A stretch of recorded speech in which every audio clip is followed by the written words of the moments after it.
Hello everyone, welcome to Abhipedia powered by Abhimanyu IAS. तो last class हमने छोड़ी थी पॉपुलेशन कॉम्पोजिशन के ऊपर, वहीं से हम आज की अपनी जो क्लास है वो शुरू करेंगे।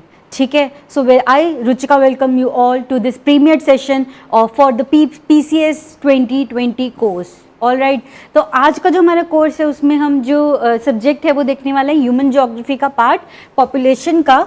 एंड पॉपुलेशन के अंदर पॉपुलेशन की कॉम्पोजिशन किस तरीके से डिफाइन की जाती है, किस तरीके से हम पॉपुलेशन कॉम्पोजिशन को डिफाइन कर सकते हैं।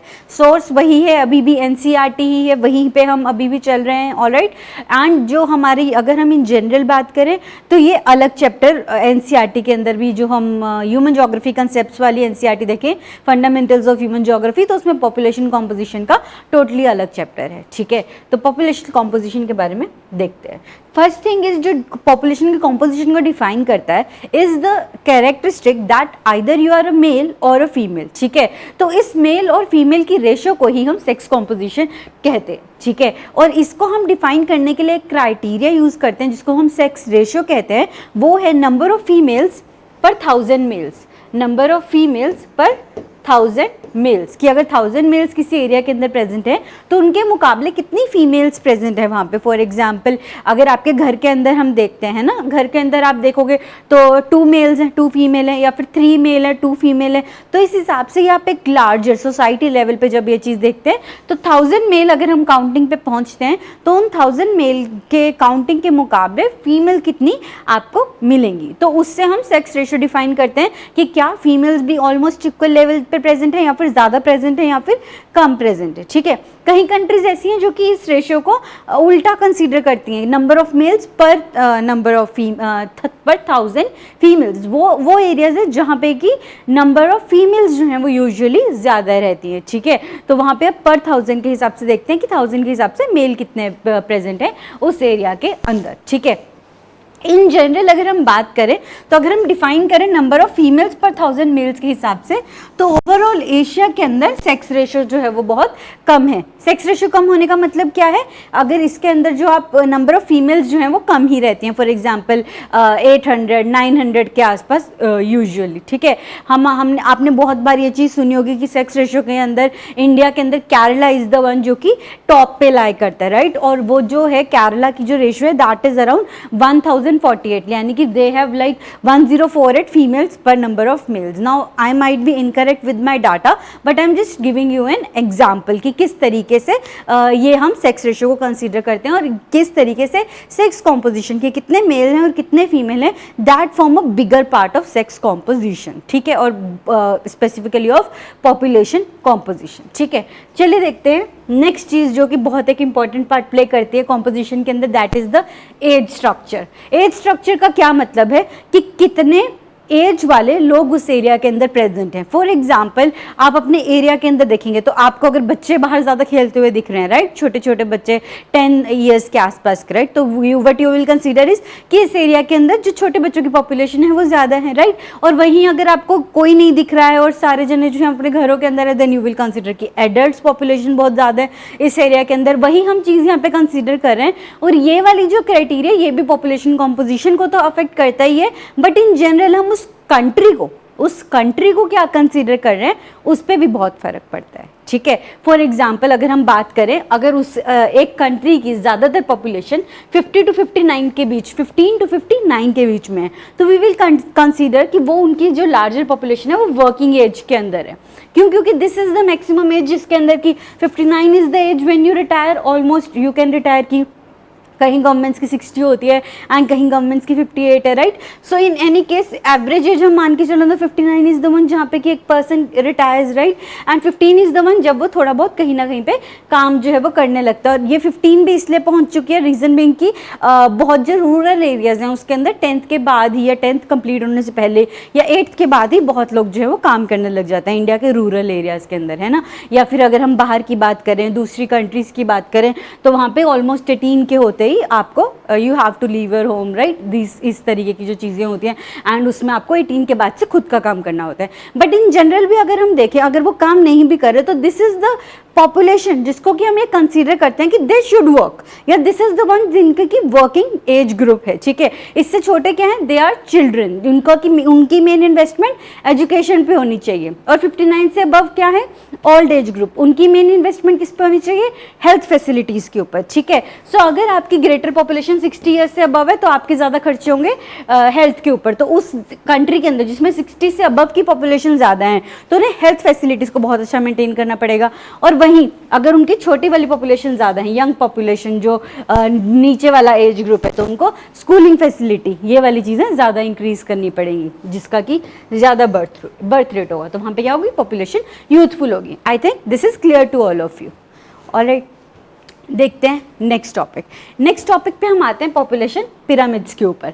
पिरामिड्स किस तरीके के बनते हैं? अगर आपको in general, this is a concept of human geography, जहाँ पे कि हम पॉपुलेशन के पिरामिड्स बनाते हैं based on the age structure and the sex composition. उनके बेसिस पे हम कुछ पिरामिड्स को डिफाइन करते हैं, जिनसे कि आप अगर आपको ऐसा कुछ पिरामिड दिख रहा है पॉपुलेशन को, तो आप ये डिफाइन कर सकते हैं कि क्या उस एरिया की पॉपुलेशन, क्या वो डिक्लाइन कर रही है, क्या वो कांस्टेंट है, या क्या वो एक्सपैंड कर रही है। तो तीनों के कुछ अलग तरीके के पिरामिड जो हैं वो दिखते हैं, ठीक है। सो इस पॉपुलेशन पिरामिड को हम देखते हैं। First is expanding population. अगर कहीं पे पॉपुलेशन जो है वो एक्सपैंड कर रही है तो इस तरीके का कुछ एक ट्रायंगुलर शेप्ड पिरामिड वहाँ पे बनेगा। इसका क्या मतलब है, इस ग्राफ का क्या मतलब है, यहाँ पे बर्थ रेट जो है वो बहुत ज़्यादा है, आप पे इसका जो बेस है वो बहुत ज़्यादा है, और डेथ रेट बहुत कम है, लो डेथ रेट। सो ये क्या बन गया, एक ट्रायंगुलर शेप्ड पिरामिड। ये बेसिकली लेस डेवलप्ड कंट्रीज में ज़्यादा पाया जाता है इस तरीके का पिरामिड। स्पेसिफिकली अगर आप बात करें नाइजीरिया की तो ये एग्जाम्पल लिया गया है, बट अगर आप इन जनरल बांग्लादेश और मैक्सिको जैसी कंट्रीज का भी अगर आप बनाएंगे पिरामिड तो वो कुछ इस तरीके का ही बनेगा, जिसमें कि it will be like pyramid with a larger base, जिसमें कि बेस जो है वो बड़ा होगा, वाइड बेस, ठीक है। So this is a graph for expanding population, जहाँ पे कि बर्थ रेट तो बहुत हाई है पर वहीं पे डेथ रेट जो है वो बहुत ज़्यादा कम है, तो पॉपुलेशन जो है वो इंक्रीज कर रही है, एक्सपैंड कर रही है, ठीक है। नेक्स्ट आते हैं हम कांस्टेंट पॉपुलेशन के ऊपर। कांस्टेंट पॉपुलेशन की अगर हम बात करें तो this is a graph of a country Australia. Australia की ग्राफ को अगर हम देखें तो यहाँ पे बर्थ रेट जो है वो भी उतना है और डेथ रेट जो है वो भी ऑलमोस्ट सेम है, ऑलमोस्ट सेम है यहाँ पे दोनों चीज़ों की अगर हम बात करें। ये यहाँ पे ऊपर जाके तो टेपर कर रही है बिकॉज यहाँ पे आप 100 तक पहुँच गए हैं, बट इन जनरल आप इस एज तक जो है अलाइव होने का देखते हैं। तो आप इस एरिया एज के अंदर देखेंगे तो यहाँ पे आप देख रहे हैं कि किस तरीके से जो पॉपुलेशन है वो जितना बर्थ हो रहा है उतना ही वहाँ पे डेथ्स हो रहे हैं, राइट। तो उससे क्या होगा, पॉपुलेशन जो है वो करेंटली कांस्टेंट रहेगी। इसको आप कहते हैं bell shaped and taper towards top, यानी कि टेपर्ड है नीचे से भी और यहाँ से भी ऐसे है और यहाँ से ऐसे है। तो ये क्या बन गया, एक बेल शेप्ड पिरामिड बन गया एंड ये क्या है, कांस्टेंट पॉपुलेशन को दिखा रहा है, ठीक है। Next this is kind of Japan की, जिस तरीके से वहाँ पे क्या है, डिक्लाइनिंग पॉपुलेशन है। अब यहाँ पे क्या है, डिक्लाइनिंग पॉपुलेशन में क्या है, it has both low birth rate and low death rate, दोनों चीज़ें कम हैं। यानी कि यहाँ पे जो बर्थ रेट है वो भी आप देखिए यहाँ पे बिल्कुल कम है और डेथ रेट वो भी बहुत ज़्यादा कम है। तो यहाँ पे क्या होगी, पॉपुलेशन जो है वो डिक्लाइन कर रही है, ना तो लोग मर रहे हैं जल्दी, और बट यहाँ की पॉपुलेशन का एक जो अलग स्ट्रक्चर जो इफेक्ट में आ जाता है वो ये है कि यहाँ की जो ऑलमोस्ट पॉपुलेशन है वो ओल्ड एज में लाई करने लगती है, यानी कि 59 से अबव जाने लगते हैं। तो वहाँ पे क्या होगा कि जो यूथफुल पॉपुलेशन है वो कम होती रहेगी और जो वर्किंग पॉपुलेशन है उसकी जो परसेंटेज है वो बहुत कम हो जाएंगी। So this was about population pyramid. So I suppose कि बहुत ही ईजी टॉपिक था, आप सबको ये अभी तक समझ में आ गया होगा। अगर कोई क्वेश्चन है तो आप मुझसे कमेंट सेक्शन के अंदर पूछ सकते हैं। As you already know I am available there with you, आपको कुछ भी पूछना है आप वहाँ पे पूछ सकते हैं, ठीक है। So this was about population pyramids. I hope this is clear, ठीक है। अगर आपको कहीं पे भी कोई भी डाउट रहता है इन टॉपिक्स के ऊपर, इस ऑनलाइन क्लास का, इस प्रीमियर सेशन का मतलब यही है कि आप मुझसे वो डाउट्स पूछ सकते हैं साथ के साथ। इसका ये मतलब नहीं है कि आपको उन डाउट्स को अपने पास रखना है, ठीक है। नेक्स्ट चलते हैं कॉम्पोजिशन ऑफ इंडियन पॉपुलेशन के ऊपर, कि इंडियन पॉपुलेशन की कॉम्पोजिशन को आप कैसे डिफाइन कर सकते हैं कि इंडिया के अंदर किस तरीके के लोग जो हैं वो रहते हैं। आपको अगर उन्हें डिवाइड करना हो किसी चीज़ के ऊपर, किसी क्राइटेरिया के ऊपर, so what should be that criteria, है ना। तो लेट्स सी, सबसे पहला क्राइटेरिया लेते हैं रूरल अर्बन कॉम्पोजिशन, कि किस तरीके से कहाँ पे वो रहते हैं, रिस्पेक्टिव प्लेसेस ऑफ रेजिडेंस, उसके बेसिस पे आप कैसे पॉपुलेशन को डिवाइड कर सकते हैं। तो वो हम कैसे कर सकते हैं, रिस्पेक्टिव प्लेस ऑफ रेजिडेंस के बेसिस पे। First thing is rural and urban lifestyle जो है, सबसे पहले हम इसकी डिवीजन करने की ज़रूरत ही क्यों पड़ी, वाई वी नीड कि आपको रूरल और अर्बन पॉपुलेशन में डिवाइड करना है। रीज़न उसका क्या है, क्योंकि रूरल और अर्बन स्टाइल्स जो वहाँ का लिविंग स्टैंडर्ड्स है वो टोटली डिफरेंट होता है और खर्चे बहुत ज़्यादा डिफरेंट होते हैं। किस तरीके से आप किन चीज़ों को प्रेफरेंस दे रहे हो वो बहुत ज़्यादा अलग हो जाता है, राइट। सो क्या होता है, इसके कारण यहाँ पे हमें रूरल और अर्बन कॉम्पोजिशन को अलग करना बहुत ज़्यादा ज़रूरी हो जाता है। And this is not even necessary only for India but for whole over the world. तो हमने फर्स्ट क्राइटेरिया क्या देखा कि two are the major criteria which is the sex and the age composition. वो क्या है, वो एक सबके लिए सेम है ना। तो आप उसके अंदर ये नहीं कर रहे हैं कि कहाँ पे रह रहा है, कैसा काम कर रहा है, क्या बोल रहा है, किस तरीके से कर रहा है ना, उसका कोई डिफरेंस नहीं है। वहाँ पे एज प्लस सेक्स क्या है उसका, उसके बेसिस पे आपने पॉपुलेशन पिरामिड को डिफाइन किया, ठीक है। Now we are seeing about rural urban composition, कि किस तरीके से रूरल और अर्बन एरियाज के अंदर रहते हैं। तो फर्स्ट थिंग हमें जाननी है कि रूरल एरियाज को हम इन जनरल हमें पता है वो एरियाज जहाँ पे कि people are engaged in primary activities. Primary activities means agriculture या फिर जो गाय भैंस का जो वो होता है डायरी बिजनेस, राइट। या फिर हम ये कह सकते हैं कि जो चिकन्स वाला काम होता है, एग्स वाला जो सारा काम होता है, राइट, वो सारा जो इंडस्ट्री है that is the major purpose of this rural areas. ये सब किस में आता है, प्राइमरी एक्टिविटीज़ के अंदर। तो हमें रूरल एरियाज़ के अंदर ये वाली जो कॉम्पोजिशन है वो बहुत ज़्यादा मिलेगी, तो उनको हम रूरल एरियाज़ डिफाइन कर सकते हैं, ठीक है। और उसके अलावा अगर हम देखेंगे तो क्राइटेरिया अलग एरियाज़ के हिसाब से, अलग कंट्रीज़ के हिसाब से वेरी करेगा। कहीं पे होगा कि इवन इन इंडिया के अंदर भी अगर हम देखेंगे तो ज़रूरी नहीं है सारे विलेजेस के अंदर आप एग्रीकल्चर और डायरी फार्मिंग के हिसाब से ही आप उन्हें डिफ्रेंशिएट कर पाओ। कहीं एरियाज़ होंगे जहाँ पे कि primary activity would mean spinning, wool spinning, या फिर जो वो हम वूल बनाते हैं ना वो वाली चीज़ें, या फिर चरखे वाला काम जो है वहाँ पे ज़्यादा चल रहा होगा, या फिर इस तरीके के जो प्राइमरी एक्टिविटीज़ होते हैं जहाँ पे कि आप डायरेक्ट किसी ऑर्गेनिज्म से जो एग्जिस्ट कर रहा है उससे कोई लेके वहाँ से उससे कुछ काम कर रहे हैं, that is what primary activities, ठीक है। सो इन जनरल अगर हम देखें तो अर्बन एरियाज और रूरल एरियाज की अगर हम बात करें तो वेस्टर्न कंट्रीज की अगर हम बात करें, बाहर वाली कंट्रीज की, western countries is what, western world, पूरा यूएसए और यूरोप वाला जो एरिया है, अगर हम वहाँ की बात करें तो वहाँ पे मेल पॉपुलेशन, हम क्या कह रहे हैं कि वहाँ पे males outnumber females in rural areas. हम दो बात कर रहे हैं, one is rural area, one is urban area, ठीक है। और हम इन दोनों को डिवाइड कर रहे हैं किस बेसिस पे कि वो वेस्टर्न कंट्री, अगर वो वेस्टर्न कंट्री के अंदर है तो ये जो रूरल पॉपुलेशन है, रूरल पॉपुलेशन के अंदर मतलब विलेज पॉपुलेशन के अंदर मेल की रेशियो ज़्यादा है और फीमेल की रेशियो अर्बन एरियाज के अंदर ज़्यादा है। उसका रीज़न क्या है, क्योंकि फर्स्ट थिंग इज कि जो फीमेल्स हैं they are migrating towards urban areas, क्योंकि उन्हें वहाँ पे जिस तरीके की जॉब्स मिलती हैं, ऑफिस जॉब्स वाली चीज़ें, वो उन्हें ज़्यादा सूट करती हैं, so they migrate to those urban areas. और वहीं जो रूरल एरियाज हैं उनके अंदर एग्रीकल्चरल टेक्नोलॉजीज इतनी अच्छी हैं कि males prefer to live there, ठीक है। सो वहाँ पे रूरल एरियाज के अंदर मेल पॉपुलेशन आपको ज़्यादा मिलेगी। और वहीं इंडिया जैसी डेवलपिंग कंट्रीज की अगर हम बात करें, डेवलपिंग वर्ल्ड की अगर हम बात करें तो यहाँ पे रूरल एरियाज में फीमेल पॉपुलेशन आपको ज़्यादा मिलेगी। उसका क्या रीज़न है, फर्स्ट थिंग कि मेल्स देमसेल्व्स वो माइग्रेट कर जाते हैं in the urban areas for better job opportunities, better economic position के लिए, राइट। एंड सेकंड थिंग कि फीमेल्स खुद भी वहाँ पे रहना चाहती हैं, जैसे उनको अपनी फैमिली मैनेज करनी है या किसी भी इस तरीके की चीज़ों के लिए, तो वो रूरल एरियाज में ही ज़्यादा रहती हैं। या फिर इंडिया के अंदर वैसे भी जो फीमेल्स हैं वो एग्रीकल्चर का काम करने वाली ज़्यादा मिलेंगी आपको, आप किसी भी एरिया के अंदर आप जाते हैं। फॉर एग्जाम्पल आपको अगर याद है, आपने सांड की आंख, एक मूवी आई थी कुछ समय पहले, अगर आपने वो देखी थी तो आपको अच्छे से याद होगा किस तरीके से फीमेल्स वर द वन जो कि मेजर काम कर रही थी एग्रीकल्चर वाले पार्ट के अंदर, राइट।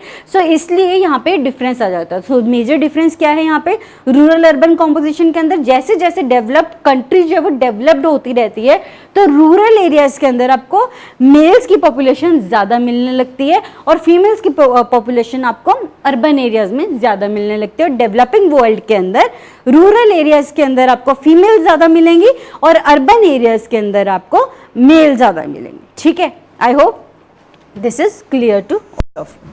नेक्स्ट चलते हैं। इन जनरल अगर हम देखें तो इंडिया में सेंसस 2011 के हिसाब से 68.8% ऑफ टोटल पॉपुलेशन जो है वो विलेजेस के अंदर रहता है, और both at intra state and inter state level. Intra state is one state to another state. For example जैसे intra state is within a state, एक स्टेट के अंदर, ठीक है, that is intra state. And inter state is from one state to the another state. Intra state for example would be कि आप मान लीजिए लुधियाना में रहते हैं, लुधियाना में आने की और अमृतसर वाली एरिया के अंदर जाने की, आप लुधियाना से अमृतसर माइग्रेट हो गए या फिर अमृतसर से आप पटियाला माइग्रेट हो गए, तो इस तरीके से आप जब इंट्रा स्टेट ही ट्रैवल कर रहे हो। और इंटर स्टेट इज जब आप एक स्टेट से दूसरी स्टेट के अंदर ट्रैवल करते हो, ठीक है। सो वहां पे आप कैसे जा रहे हैं कि फॉर एग्जांपल आप पंजाब से हरियाणा में माइग्रेट कर गए, तो इन दोनों जगहों पे relative urbanisation and extent of rural and urban migration जो है वो कंसंट्रेशन ऑफ रूरल पॉपुलेशन को बताता है। इसका क्या मतलब है कि कितनी वहाँ पे अर्बनाइजेशन है। मान लीजिए कि अगर आप पंजाब के कुछ एरियाज होंगे, टिपिकल एरियाज जहाँ पे कि स्पेसिफिकली अर्बनाइजेशन बहुत ज़्यादा होगी, तो वहाँ पे जाना ज़्यादा प्रेफर करेंगे बाकी अर्बन एरियाज के मुकाबले, क्योंकि ऐसा नहीं होगा जिस एरिया में आप रहते हैं वहाँ पे आसपास कोई अर्बन एरिया नहीं होगा जहाँ पे कि अच्छी जॉब अपॉर्चुनिटीज़ मिलेंगी, है ना। But relative degree of urbanisation की और ज़्यादा अर्बन एरिया में अगर आप जाना चाहेंगे, है ना, तो वहाँ पे आप ज़्यादा आपको कंसंट्रेशन ऑफ रूरल पॉपुलेशन ज़्यादा हो जाएगा उसी तरीके से, ठीक है। और जैसे अगर हम बात करें इंडिया की, तो states like Bihar and Sikkim, वहाँ पे रूरल पॉपुलेशन बहुत ज़्यादा मिलेगी, और गोवा एंड महाराष्ट्र के अंदर आपको ऑलमोस्ट इक्वल पॉपुलेशन मिलेगी विलेजेस में भी और शहरों के अंदर भी, ठीक है। सो यहाँ पे क्या हो गया, एक डिफरेंस है कहाँ पे कि किस स्टेट के अंदर आप रह रहे हैं उसके हिसाब से यहाँ पे डिफरेंस है रूरल और अर्बन पॉपुलेशन का प्लेस डिसाइड करने को लेके। I hope this is clear to all of you. Next component, अभी तक हमने तीन कंपोनेंट्स देखे। फर्स्ट वाज कि फीमेल या मेल है, सेकेंड इज एज कितनी है, थर्ड इज रूरल एरिया के अंदर रहता है या अर्बन एरिया के अंदर रहता है, fourth component is literacy. Literacy का क्या मतलब है कि कितना उसका प्रोपोर्शन जो है वो पढ़ा लिखा है, राइट। तो अगर हम इंडिया की बात करें तो इंडिया के हिसाब से लिटरेसी रेट होता है the percent of population above 7 years of age. 7 साल से ऊपर का कोई भी इंसान क्या वो पढ़ सकता है, able to read, write and have the ability to do arithmetical calculations with understanding, ठीक है। और इन जनरल अगर हम बात करें, अगर आपको किसी को जज, अगर आपको ये देखना है कि कोई बंदा लिटरेट है कि नहीं है, so there is just one criteria in general, आप वो साइन कर सकता है कि नहीं कर सकता, that is the only considered criteria if you generally see in rural areas कि अगर कोई पर्सन अपने साइन कर सकता है तो that person is a literate person, ठीक है। सो वैसे हम इन जनरल अगर बात करें तो लिटरेसी रेट इंडिया के अंदर ऐसे डिफाइन किया जाता है कि 7 साल से ऊपर की वो पॉपुलेशन जो कि लिख सकती है, पढ़ सकती है और अरिथमेटिकल कैलकुलेशन कर सकती है विद अंडरस्टैंडिंग, ठीक है। अब लिटरेसी रेट को जानना क्यों जरूरी है ह्यूमन ज्योग्राफी के अंदर, उसका रीजन ये है क्योंकि लिटरेट जितनी अच्छी पॉपुलेशन होगी उतनी ही ज्यादा इकोनॉमिक डेवलपमेंट होगी, और दूसरा उसका रिवर्स कॉन्सिक्वेंस कि जितनी ज्यादा इकोनॉमिक डेवलपमेंट होगी उतनी ही ज्यादा लोग लिटरेट होना प्रेफर करेंगे, राइट। इनका क्या है, रिवर्स रिलेशन है। लिटरेसी, जितनी ज्यादा लिटरेसी होगी उतनी ज्यादा इकोनॉमिक डेवलपमेंट होगी, और वैसी जितनी इकोनॉमिक डेवलपमेंट होगी उतनी ही ज़्यादा लिटरेसी जो है वो बढ़ेगी, ठीक है। नेक्स्ट इज लिंग्विस्टिक कॉम्पोजिशन, यानी कि लैंग्वेजेस। इंडिया की अगर हम बात करें तो India is the land of linguistic diversity. यहाँ पे आपको बहुत ज़्यादा लैंग्वेजेस जो हैं वो मिलेंगी। और एक ग्रायरसन नाम के पर्सन ने लिंग्विस्टिक सर्वे ऑफ इंडिया के अंदर 1903 से 1928 में जो किया गया लिंग्विस्टिक सर्वे ऑफ इंडिया, उसमें उन्होंने कहा कि यहाँ पे 179 लैंग्वेजेस हैं एंड 554 डायलेक्ट्स हैं। डायलेक्ट्स का मतलब क्या होता है? एक लैंग्वेज को अलग अलग से बोलने के तरीके। फॉर एग्जाम्पल अगर आप पंजाब में भी देखोगे तो यू योरसेल्फ नो कि अगर आप पंजाब के एरिया से बिलोंग करते हो तो वहाँ पे किस तरीके के डायलेक्ट्स हैं। One will be this, Doaba वाली साइड की पंजाबी अलग है एंड वहाँ पे अमृतसर वाली साइड की अलग है, एंड आप पटियाला साइड आएंगे तो वहाँ पे अलग पंजाबी बोली जाती है, राइट। तो उनका डायलेक्ट्स क्या होते हैं कि एक ही लैंग्वेज को बोलने के किस किस तरीके के उनके डिफरेंट तरीके हैं, ठीक है। So this is India is the land of linguistic diversity. यहाँ पे 179 लैंग्वेजेस तो है ही हैं, प्लस उनके 544 डायलेक्ट्स हैं, ठीक है। और अगर हम इंडियन मॉडर्न इंडिया के कंटेक्स्ट में देखें तो यहाँ पे 22 स्केड्यूल्ड लैंग्वेज हैं और उसके अलावा जितनी भी बाकी हैं वो सारी नॉन स्केड्यूल्ड लैंग्वेजेस हैं। अगर आप स्केड्यूल्ड लैंग्वेजेस की बात करें तो स्केड्यूल्ड लैंग्वेजेस क्या होती हैं? जो 8th शेड्यूल के अंदर लिखी गई हैं, 8th शेड्यूल ऑफ कॉन्स्टिट्यूशन के अंदर लिखी गई हैं। तो इस 8th शेड्यूल के अंदर 22 लैंग्वेजेस लिखी गई हैं, तो दे आर द वंस जो कि इंडिया की हमारी इन जनरल हम नेशनल लैंग्वेजेस जिनको हम कह सकते हैं, क्योंकि इंडिया की कोई एक नेशनल लैंग्वेज नहीं है जो कि कॉन्स्टिट्यूशन में लिखी गई हो, बट ये 22 की 22 लैंग्वेजेस कॉन्स्टिट्यूशन के अंदर लिखी गई हैं, ठीक है। So this is India's linguistic composition. और इस लिंग्विस्टिक कॉम्पोजिशन को हम क्लासीफाई कर सकते हैं। क्लासीफाई करने का क्या मतलब है कि हम जब इस लिंग्विस्टिक कॉम्पोजिशन की जितनी भी ये बोली जाती है जिस तरीके से, तो उसको हम अलग अलग एरियाज के हिसाब से डिवाइड कर सकते हैं। तो उसके अंदर बहुत सारे हम वर्ल्ड ओवर अगर हम देखें तो there are various dialects. For example there is this Austric dialect. Austric क्या है? निषादास की जो लैंग्वेज होती है। नेक्स्ट इज द्रविडन जो कि द्रविड़ लैंग्वेज है, यहाँ पे बोलते हैं 20% लोग। Austric language 1.38% people, Sino Tibetan 0.85% people बोलते हैं, और Indo European language Aryan language जिसको कि हम कहते हैं वो है 73% लोग बोलते हैं। बेसिकली इनके एग्जाम्पल्स आपको कैसे मिलेंगे? द्रविडियन लैंग्वेजेस कौन सी हैं? फॉर एग्जाम्पल दिस इज जो तमिलनाडु, कर्नाटका और केरला के अंदर बोली जाती है, दैट इज व्हाट। तमिलनाडु के अंदर कौन सी लैंग्वेज बोली जाती है? तमिल। कर्नाटका के अंदर कौन सी बोली जाती है? कन्नड़। केरला के अंदर कौन सी बोली जाती है? मलयालम, राइट। सो ये 3 की 3 लैंग्वेजेस हम इनको कह सकते हैं दीज आर द वंस जो कि द्रविडियन से डिराइव्ड हैं। और उसके अलावा बाकी ये लैंग्वेजेस अगर हम इस एरिया की देखें, आंध्रा की अगर हम बात करें, एमपी की बात करें, उड़ीसा, महाराष्ट्र, ये सारी की सारी को हम द्रविडियन लैंग्वेजेस कह सकते हैं। साइनो तिब्बतन लैंग्वेजेस कौन सी हैं? जो कि जम्मू के एरिया में, हिमाचल के एरिया में, सिक्किम के एरिया में जो कि चाइनीज डिराइव्ड लैंग्वेजेस हैं कुछ वो वाली क्या है? साइनो तिब्बतन लैंग्वेजेस हम उनको कह रहे हैं, और ये बोली जाती है इन एरियाज के अंदर। और अगर हम इंडो यूरोपियन लैंग्वेजेस की बात करें तो दिस इज द वन जिससे कि हिंदी डिराइव्ड है। हिंदी, संस्कृत, उर्दू, ये सारी लैंग्वेजेस किससे डिराइव्ड है? इस वाली लैंग्वेज से। और फर्स्ट ये ऑस्ट्रिक लैंग्वेज वो वहाँ से डिराइव्ड है, ठीक है। अब ये जो टेबल है ये एज सच आपको याद रखने की ज़रूरत नहीं है, ठीक है। ये सिर्फ किस लिए कराया गया है, ये टेबल यहाँ पे क्यों उठाया गया है? Because most of the times आप बहुत बार कहीं रिपोर्ट्स देखते हैं, कहीं ट्राइब्स को देखते हैं, तो उनकी लैंग्वेज को डिफाइन किया जाता है कि वो इनमें से कौन से ग्रुप के अंदर लाई करती है। तो वहाँ पे आप थोड़े कंफ्यूज ना हो इसके कारण कि वो उसका बेस कहाँ पे लाई करता है। This is the point, linguistic classification के अंदर उस लैंग्वेज का बेस जो है वो लाई करता है, ठीक है। नेक्स्ट चलते हैं रिलीजियस कॉम्पोजिशन के ऊपर। इंडिया के अंदर रिलीजन जो है वो एक बहुत ही मेजर रोल प्ले करती है, we all know that, right. अब ये जो रिलीजन है इसको हम किस तरीके से, रिलीजन के बेसिस पे किस तरीके से डिवाइड कर सकते हैं, ठीक है। अगर आप हिंदूज की बात करें तो 79.8% of total population is Hindus, ठीक है। और उसके अलावा Muslim population is 14.2%, Christians is 2.3 and Sikhs population is 1.7%, and there are 20.8 million people who have adopted Sikh religion in India. All right. उसके अलावा बुद्धिस्ट एंड जैन्स जो कि हैं 0.7 और 0.4 4%, ठीक है। तो इस तरीके से रिलीजियस कॉम्पोजिशन की बात अगर हम करें तो हम ऐसे भी इंडिया की रिलीजन जो ग्रुपिंग्स हैं उनको डिवाइड कर सकते हैं कि there are 79.8% Hindus in India. Now this data is a very important one because ये आप बहुत जगह पे यूज कर सकते हैं। एक बार अगर ये डाटा आपके दिमाग में बैठ गया तो आपको बहुत सारे रिलीजियस व्यूज लेने में हेल्प मिलेगी और बहुत सारी जगहों पे आप खुद का व्यू रख पाओगे रिलीजियस कॉम्पोजिशन को लेके, किस तरीके से रिलीजन रोल प्ले करती है हमारे इंडियन कंट्री के अंदर, हमारी कंट्री में किस तरीके से हमारी पॉलिटिकल लाइफ को, कल्चरल लाइफ को अफेक्ट करती है, ठीक है।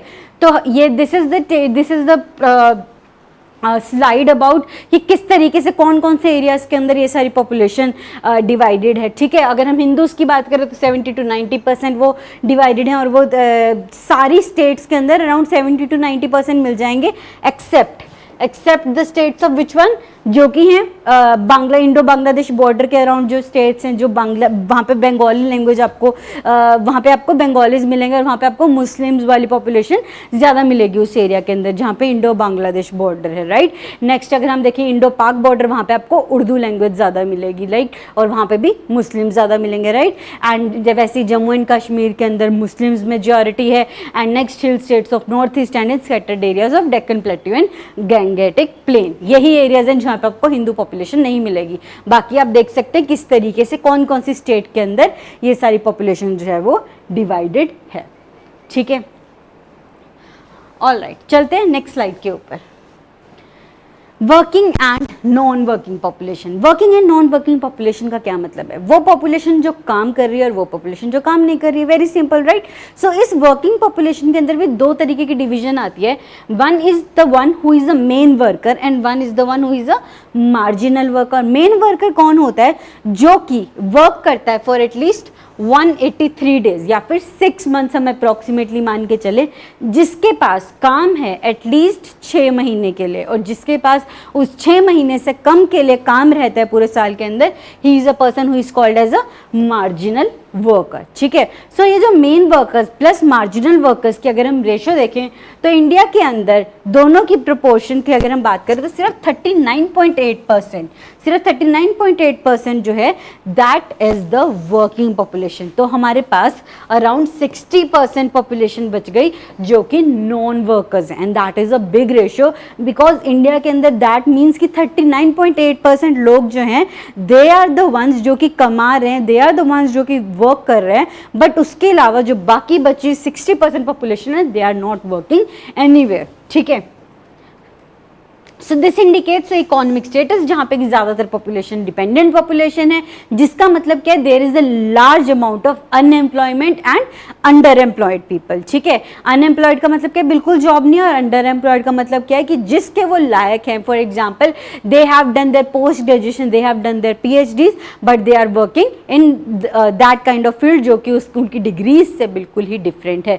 सो इसका मतलब क्या है कि India needs to increase this working opportunities plus India की पॉपुलेशन जो है they also need to have those skills that can actually be employed in working situations, ठीक है। सो इन जनरल अगर हम बात करें, अगर हम इंडिया की स्टेट्स के अंदर देखें तो यहाँ पे बहुत ही मॉडरेट सा आपको डिफरेंस दिखेगा। आपने बाकी जगहों के अंदर देखा किस तरीके से लार्ज डिफरेंसेस आपको दिख रहे थे स्टेट टू स्टेट, बट यहाँ पे अगर हम बात करें तो 39.6% जो पॉपुलेशन है वो गोवा की वर्किंग है और वहीं 49.9% दमन एंड दीव में वर्किंग है। मतलब इतना ही आपको एक मॉडरेट सा एक डिफरेंस जो है स्टेट्स के अंदर दिखेगा, ठीक है।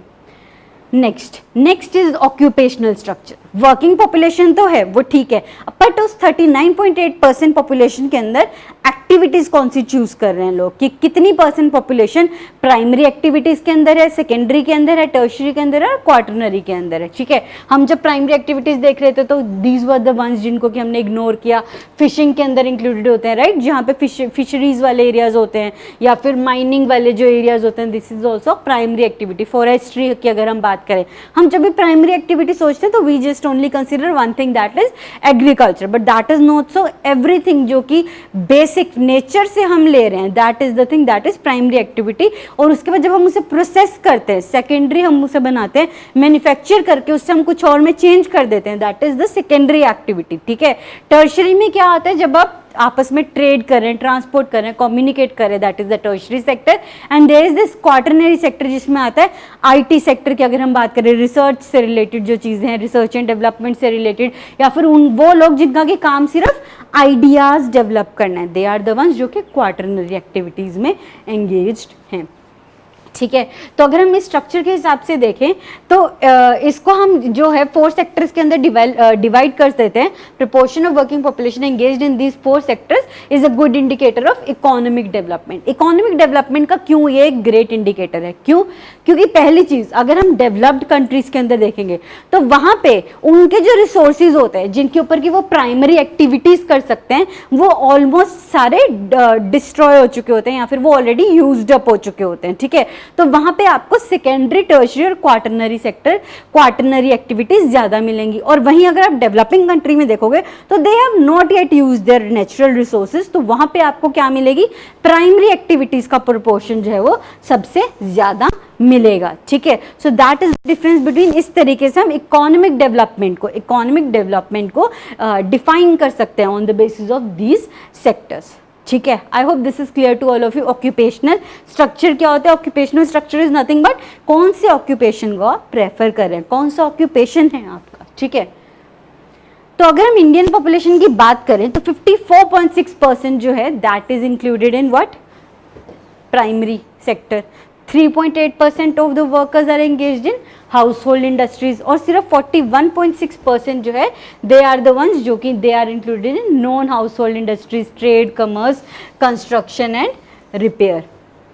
ठीक है, तो this is the difference between these की 54% जो है, और 3.8% को भी हम उसी में ही थोड़ा काउंट कर सकते हैं, क्योंकि यहाँ पे क्या है, they are working in the household industries and not actually working in the major industries जहाँ पे कि उनको बहुत ज़्यादा इनकम जो है वो हो सकती है। ठीक है, नेक्स्ट अगर हम बात करें as far as the occupation of countries male and female population is concern, male workers outnumber female workers in all 3 sectors. तीनों के तीनों सेक्टर्स के अंदर मेल पॉपुलेशन जो है वो फीमेल पॉपुलेशन को आउट नंबर कर रही है। उसका क्या रीज़न है? बिकॉज वन थिंग इज कि इंडिया के अंदर वी ऑल नो कि फीमेल्स की जो एजुकेशन है that is not considered as important कि वो बहुत ऊपर वाली जो पोस्ट है वहाँ पे जा सके, right. And if they are educated they are preferred कि उनकी जल्दी जो है वो मैरिज करा दी जाए, राइट। एंड देन इस 3 चीज़ों के कारण यहाँ पे ये जो डिफरेंस है वो रहता है बहुत ज़्यादा। एंड या फिर हम सोशल वैल्यूज़ की बात कर सकते हैं जहाँ पे कि फीमेल्स का बाहर जाके पढ़ना, वो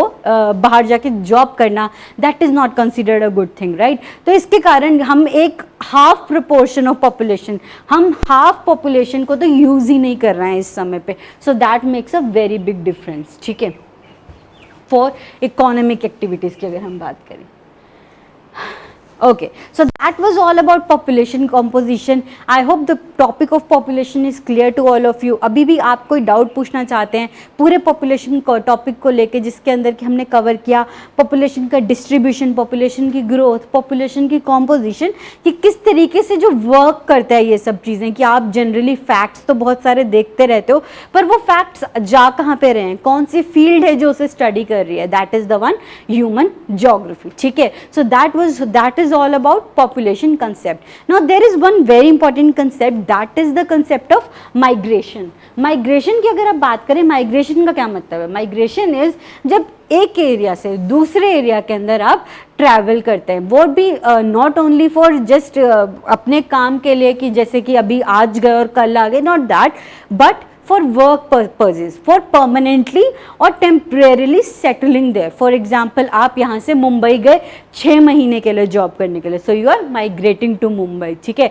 So but that will be a temporary migration, but permanent migration क्या होगी? अगर आप वहाँ पे कोई जॉब ले लेते हैं और आप वहीं पे ही रह रहे हैं पिछले 7 years के लिए, राइट, तो वहाँ पे क्या होगा? 7 years, 8 years या फिर 2 years, 3 years भी हम लगा के चलें, तो that is migration. You have migrated from your home state to an another state, जिसके लिए अब क्योंकि अब आप काम जो करो, जो आपकी इकोनॉमिक एक्टिविटी है वो उस स्टेट के लिए कंसीडर की जा रही है, not for your own state, right. और अगर कोई पर्सन जैसे कि फॉर एग्जांपल कहीं और से आके पंजाब में काम करता है तो उसकी एक्टिविटी पंजाब के लिए कंसीडर की जा रही है। For example we have seen many of the workers जो कि फील्ड्स के अंदर एग्रीकल्चर के अंदर काम कर रहे हैं, they are from Bihar area, Uttar Pradesh area, right.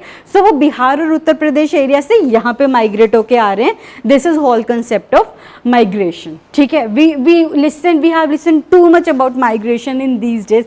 बार बार माइग्रेशन का नाम जो है वो आता है इसके अंदर, राइट। तो आपको ये चीज़ों को थोड़ी सी क्लैरिटी जो है वो होनी बहुत ज़रूरी है। नेक्स्ट थिंग बिंग कि माइग्रेंट्स एंड इकोनॉमिक ग्रोथ के ऊपर कि किस तरीके से आपने इन जनरल बहुत ज़्यादा सुना है माइग्रेंट्स के बारे में कि माइग्रेंट्स ये होते हैं, माइग्रेंट्स ने लाइक कि इस तरीके से वो चल के जा रहे हैं, ये सब चीज़ें आपने उनके बारे में पढ़ी। सिंपैथी होती है, एम्पैथी होती है, you want to work something for them, you want to do something for them but you can't actually do because of this corona virus, right. But in general अगर आपको एक सेकंड पर्सपेक्टिव चाहिए इस चीज़ को लेके कि किस तरीके से माइग्रेंट्स का वापस जाना, जिसको कि हम रिवर्स माइग्रेशन कह रहे हैं, कि वो जहाँ पे काम कर रहे थे अब वहाँ पे इतने सालों तक रहने के बाद they are going back to their home state, now they want to work for their own state, right. तो इस रिवर्स माइग्रेशन का जो पूरा कंसेप्ट है उसके ऊपर एक आर्टिकल आया था दिस मंथ की योजना के अंदर। तो do read that article for an interesting perspective. इसके ऊपर मैंने एक क्लास भी ली थी योजना के अंदर, तो अगर आप वो भी देखना चाहते हो तो I will include it link in this article. यहाँ के जो डिस्क्रिप्शन है उसके अंदर मैं रिवर्स माइग्रेशन का जो वो पूरी क्लास है उस पर डाल दूंगी। उसमें नीचे टाइम वहाँ पे नीचे आपको टाइम दिया होगा, डिस्क्रिप्शन के अंदर जाना, वहाँ पे सारे आर्टिकल्स के टाइम डिवाइडेड है, तो आप उसमें सिर्फ माइग्रेंट एंड इकोनॉमिक ग्रोथ का आर्टिकल जो है वो जाके पढ़ सकते हैं। अदरवाइज भी अगर आप पूरा देखने में इंटरेस्टेड हैं तो वो देख सकते हैं, that is your own wish. But if you want to get in perspective of how this reverse migration is working for economic growth, तो that will be a good article. So coming on to the migration, इसके अंदर हम क्या बात कर रहे हैं कि apart from birth and death there is another way by which population size changes. वो क्या है? माइग्रेशन। माइग्रेशन को हम किस बेसिस पे डिफाइन करते हैं? One is the place of origin, one is there home state. Yes, जो उनका प्लेस ऑफ ओरिजिन है that is there home state. Home state जहाँ पे वो रहते थे, जिसको कि अब वो कहते हैं कि हमारी होम स्टेट है। फॉर एग्जांपल अगर कोई पंजाबी है, अगर कोई पंजाब स्टेट का है, तो वो हमेशा क्या कहेगा कि मैं पंजाब से हूँ, राइट। उसके अगर पेरेंट्स यहाँ पे रहते हैं, वो कहीं पे भी चले जाए, that is is place of origin. And then there is a place of destination, and place of destination can be anything, जहाँ पे वो जाके रह रहा है उस समय पे, ठीक है। So place of origin shows a decrease in population, वहाँ पे पॉपुलेशन जो है वो डिक्रीज शो करता है, एंड वाइल जो प्लेस ऑफ डेस्टिनेशन है वहाँ पे इंक्रीज शो करता है, ठीक है। सो आप इन जनरल माइग्रेशन को, ये बहुत ही एक अच्छा पॉइंट आप लिख सकते हैं माइग्रेशन के अंदर अगर कोई क्वेश्चन आ जाता है, that migration may be interpreted as a spontaneous effort to achieve a better balance between population and resources. ये क्या एक स्पॉन्टेनियस एफर्ट है to achieve balance between population and resources, ठीक है। जैसे कि हमने लास्ट क्लास जो थी उसमें हमने माल्थूस की पॉपुलेशन थ्योरी की थी, राइट। तो उसमें हमने क्या कहा था कि प्रिवेंटिव चेक्स और पॉजिटिव चेक्स होते हैं ना।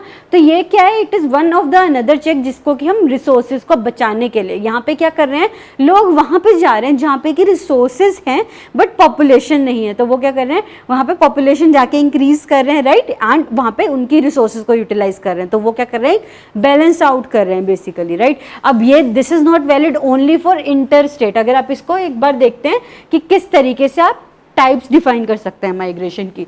अगर आप माइग्रेशन की टाइप्स के अंदर जाओ तो आपको यहाँ पे दो कैरेक्टर्स मिलेंगे। First character is internal migration, जब कोई पर्सन इंडिया के अंदर ही मूव कर रहा है, राइट। फॉर एग्जाम्पल हमने अभी बात की पंजाब से महाराष्ट्र या पंजाब से वेस्ट बंगाल या पंजाब से राजस्थान, किसी भी एरिया में अगर वो माइग्रेट कर गया, दैट इज इंटरनल माइग्रेशन, ठीक है। Next type is international migration. ये क्या है? Out of the country. For example बहुत general we all know Punjab के अंदर इंटरनेशनल माइग्रेशन का सबसे बड़ा स्पोर्ट जो है वो इस समय पे कौन सा है? Canada, right. Canada is the one जहाँ पे इंटरनेशनल माइग्रेशन बहुत ज़्यादा है पंजाब से। तो इस सारी जो पर्सपेक्टिव है, so these are the two parts जिसके अंदर आप माइग्रेशन को कवर कर सकते हैं, ठीक है। So migrants are not the only one जिनको कि हम इन जनरल लेबरर्स कंसीडर करते हैं। Migrant is any person who is leaving his place of origin and settling somewhere else for his work purposes, या किसी भी और रीजन के कारण। ये भी हो सकता है कि उसको कुछ और वहाँ पे दिक्कतें आती हूँ, वो भी हम देखेंगे, कॉजेज ऑफ माइग्रेशन क्या हो सकते हैं कि what can be the factor जिसके कारण कि वो माइग्रेट करता है पर्सन, ठीक है।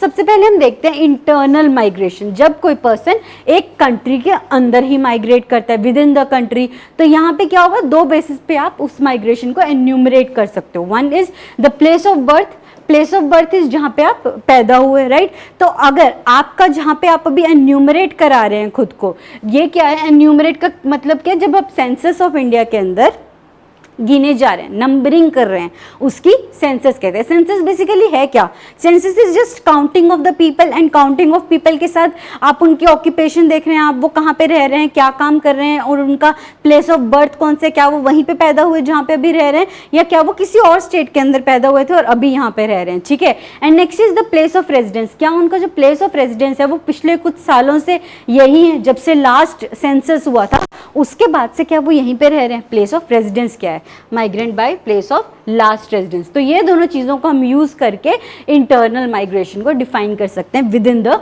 कंट्री की। अगर हम बात करें एक ही कंट्री के अंदर, तो वो सेंसस से डिफाइन कर सकते हैं कि सेंसस के अंदर जब आप दो चीज़ें डिफाइन करते हैं, place of birth, current place of living, और करंट प्लेस ऑफ लिविंग के साथ लास्ट प्लेस ऑफ लिविंग, कि आप लास्ट टाइम कहाँ रह रहे थे कुछ समय पहले तक, ठीक है।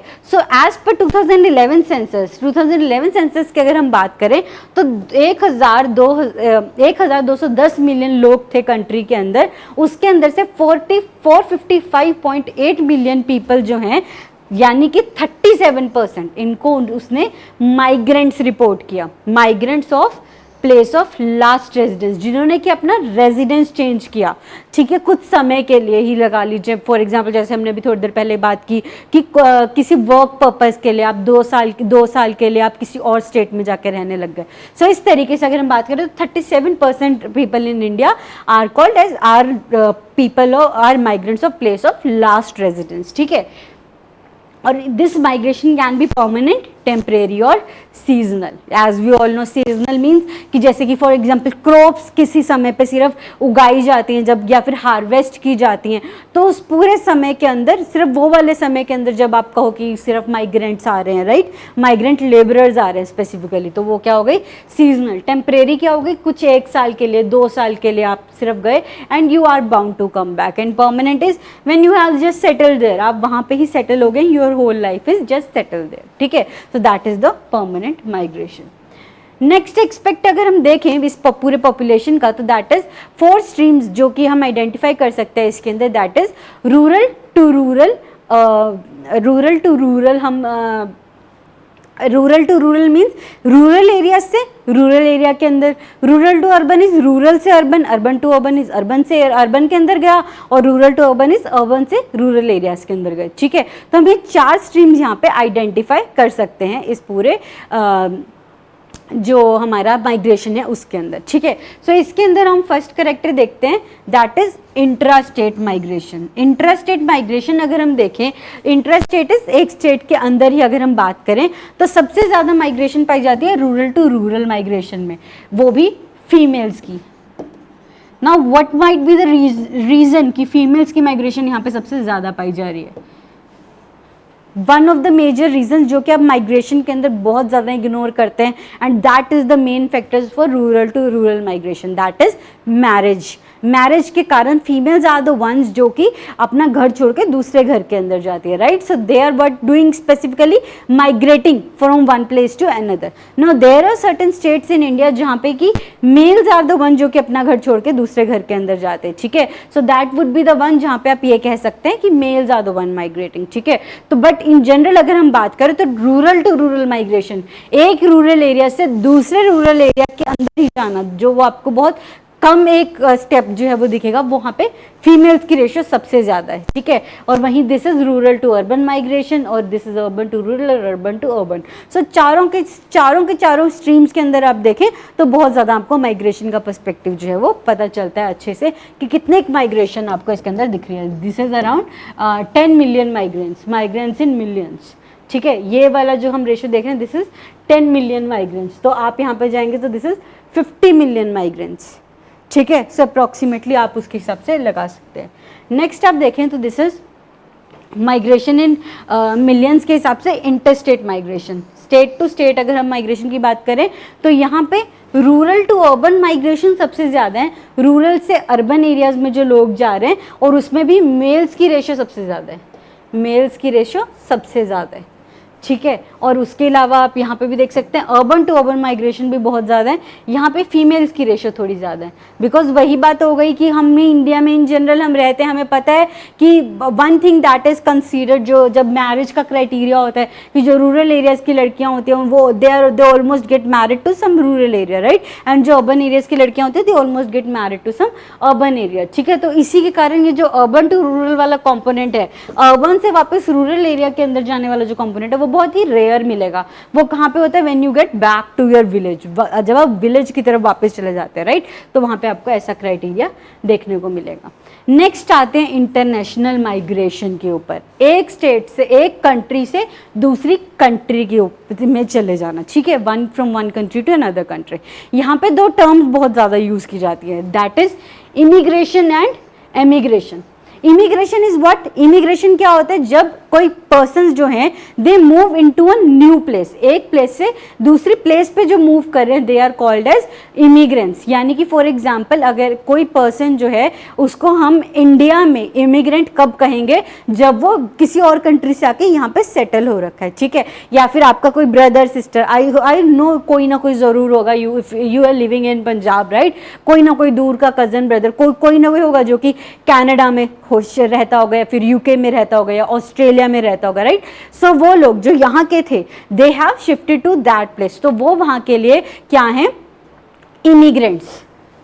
इमिग्रेंट्स दैट इज, इन से आप इसे कनेक्ट कर सकते हैं, इन मतलब जो आए हैं, इमिग्रेंट्स, ठीक है। एंड एमिग्रेंट्स इज वो जो यहाँ से गए हैं, he is a emigrant for India, जो भी आपका कजन ब्रदर है कोई भी, he is an emigrant for India, emigrant for India, but he is an immigrant for that country जहाँ पे वो गए हैं, ठीक है। So this is international migration. और अगर हम इमिग्रेंट्स इन इंडिया की बात करें, जो इंडिया में लोग आते हैं, सो उसमें से 88.9% लोग तो यहाँ पे 3 कंट्रीज से ही हैं, that is Bangladesh, Nepal and Pakistan. These are the 3 countries जिसके अंदर से कि इमिग्रेंट्स आए हैं। बाकी सिर्फ आप 11% लोग कह सकते हैं जो कि किसी और कंट्री से इंडिया में आके रहने लगे हैं। 3 neighbouring countries Bangladesh, Nepal and Pakistan are the one जहाँ से कि इमिग्रेंट्स इंडिया में आके बसे हैं। नेक्स्ट अगर आप बात करें इंडियन डायस्पोरा की, ना इंडियन डायस्पोरा आप बहुत बार टर्म सुनते हैं, है ना, पर इंडियन डायस्पोरा है क्या? इंडियन डायस्पोरा इज जो लोग इंडिया के थे, Indian people in other countries, जो दूसरी कंट्रीज में जाके रहने लगे। तो वो बेसिकली क्या किया उन्होंने?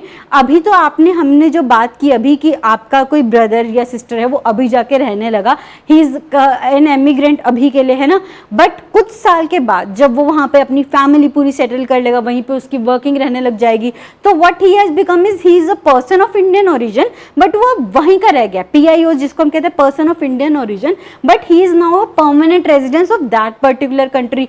तो हम उसको इंडियन डायस्पोरा में कंसीडर करते हैं कि वो पर्सन जो है he is an asset in another country but from Indian origin, ठीक है। तो जैसे कि आप बहुत बार सुनते हैं इंडियन अवार्ड्स के अंदर अगर हम बात करते हैं ना, दूसरी कंट्री के अंदर जब किसी इंडियन को अवार्ड दिया जाता है तो वो यहाँ पे बहुत ज़्यादा न्यूज़ में आता है, right, but he is not actually a Indian citizen, he is a citizen of that particular country, वहाँ पे ही अवार्ड मिला, बट जस्ट थिंक कि वो इंडियन है, मतलब वो इंडियन ओरिजिन का था, that is the thing that is considered that, ठीक है। तो कितनी बार ऐसा हुआ है पूरे पिछले टाइम्स के अंदर अगर हम देखें तो जो इंडियन पीपल है उन्होंने दूसरी कंट्री को अपना जो परमानेंट रेजिडेंस है वो बना लिया, ठीक है। So first wave of immigrants, first wave कब हुई?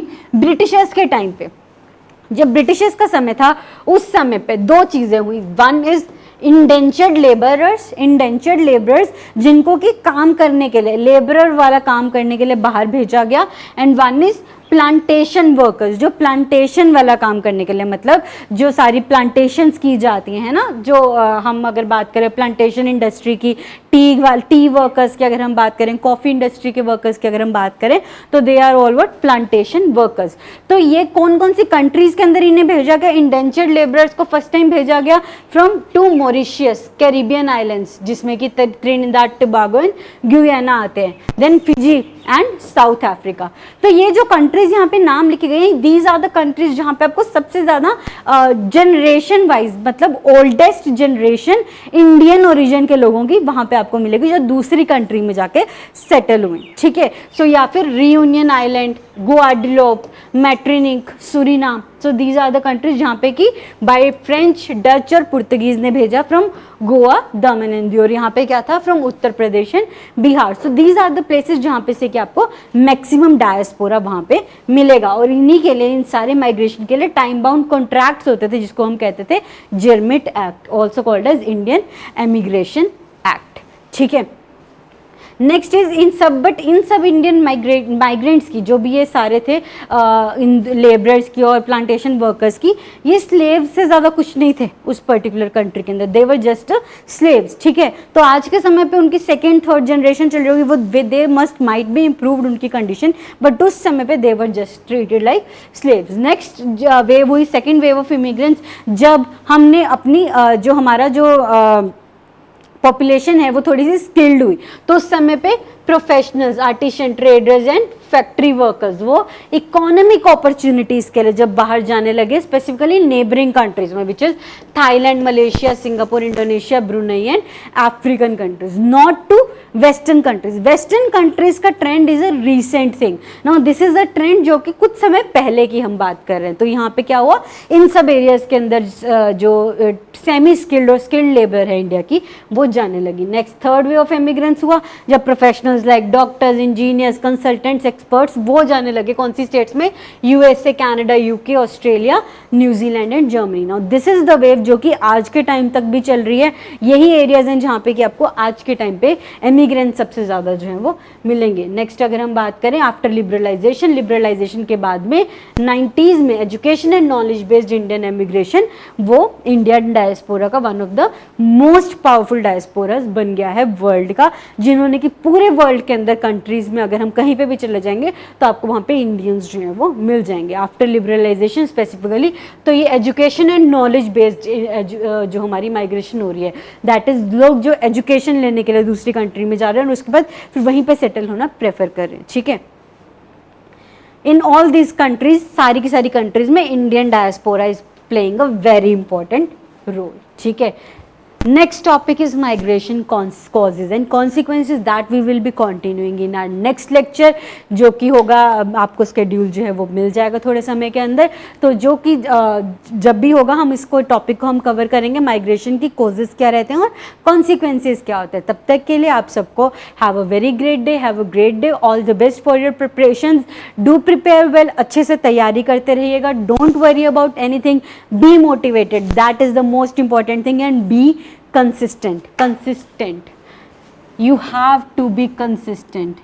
Now this is the major thing कि आज कुछ हो रहा है और कल कुछ हो रहा है, उसके कारण don't leave that thing जो आप कर रहे हैं। Consistency is the key.